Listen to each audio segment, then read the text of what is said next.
Assalamualaikum warahmatullahi wabarakatuh. Alhamdulillah, sekarang pelajaran kedua, mata pelajaran Sejarah Kebudayaan Islam ya, SKI. Jadi bukunya masih sama, yaitu buku salam, siapkan buku salamnya lagi. Dan sama pada kali ini, seperti pelajaran pertama tadi, kita akan menjawab soal-soal yang belum dijawab. Dan pada bab ini, sudah Bapak jelaskan semua di dua pertemuan sebelumnya, dakwah Nabi Muhammad SAW. Dari awal mulanya beliau mendapatkan wahyu di Gua Hiro yang bertemu malaikat Jibril itu ya, hingga beliau ketakutan, lalu disuruh berdakwah secara sembunyi-sembunyi dengan turunnya surah Al-Mudatsir ayat 1-7 itu. Lalu beliau berdakwah secara sembunyi-sembunyi, yang dimana dakwah tersebut berhasil menyadarkan atau memberikan hidayah kepada orang-orang yang pertama masuk Islam, yaitu as-sabiqunal awalun. Hingga pada akhirnya Nabi Muhammad berdakwah secara terang-terangan ya, disuruh Allah di surah Al-Hijr ayat 94. Dan di dakwah terang-terangan ini tentu saja mendapatkan perlawanan-perlawanan ya, tantangan-tantangan dari kaum kafir Quraisy yang awalnya hanya bujukan, lalu diboikot, hingga adanya kekerasan ya, saking tidak maunya melihat Nabi Muhammad berdakwah ya. Dan juga Bapak sudah jelaskan juga keteladanan apa saja dari sikap-sikap Nabi Muhammad dan para sahabatnya ketika menghadapi tantangan-tantangan berdakwah di kota Mekah. Oke, jadi kita akan bahas di buku salam, yaitu halaman 118 Romawi 2 1-10. Semoga dengan pembahasan ini materi-materi kemarin yang belum dipahami bisa dipahami, dan yang belum didalami bisa kita pahami lebih dalam ya.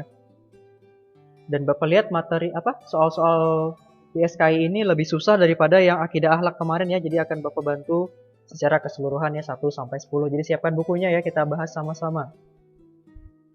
Oke. Maaf, itu bukan halaman 50 ya, halaman 118. Oke. Nomor 1, Amul Husni. Amul Husni artinya itu ada di halaman 114. Artinya adalah tahun-tahun kesedihan ya. Tahun kesedihan yang dimana Rasulullah banyak ditinggalkan oleh orang-orang yang beliau cintai ya, yaitu Abu Thalib dan juga istrinya Khadijah ya. Oke. Meskipun sedih, namun Rasulullah Nabi Muhammad tetap sabar. Lalu ini nomor 2, Gua Hiro terletak di dekat kota Mekah ya. Kota Mekah, karena waktu itu belum hijrah, pasti dekat kota Mekah ya. Nomor 3, pada tahun ke-7 kenabian, kaum kafir Quraisy melakukan boikot terhadap Bani. Nah, ini sebenarnya boikot terhadap umat Islam ya. Cuman lebih spesifik ke Bani Hashim dan Bani Muthalib.